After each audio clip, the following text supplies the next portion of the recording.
Hello friends, நாம இப்போ பொருணை அப்படிங்கிற மியூசியத்துக்கு வந்திருக்கோம். இந்த மியூசியம் எங்க இருக்குன்னா திருநெல்வேலி பைபாஸ்ல ரெட்டியார்பட்டிங்கிற இடத்துல தான் இருக்குது. இந்த மியூசியம் தமிழ்நாடு அரசால போன வருஷம் தான், அதாவது 2025 தான் இந்த மியூசியத்தை ஓபன் பண்ணாங்க. இங்க ஒரு அடல்ட்டுக்கு 20 ரூபா டிக்கெட் சார்ஜ் பண்றாங்க. அதே மாதிரி பேட்டரி கார் கூட ப்ரொவைட் பண்றாங்க.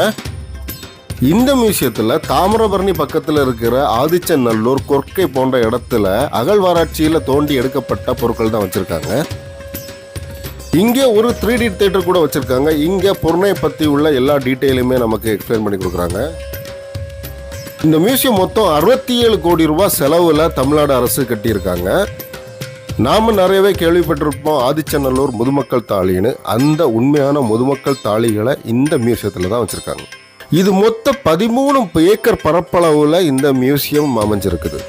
தமிழகத்துல 3200 ஆண்டுகளுக்கு முன்னாடி வாழ்ந்த தமிழர்களின் அடையாளத்தை காட்டுறதுக்கு தான் இந்த மியூசியத்தை தமிழக அரசு உருவாக்கியிருக்காங்க.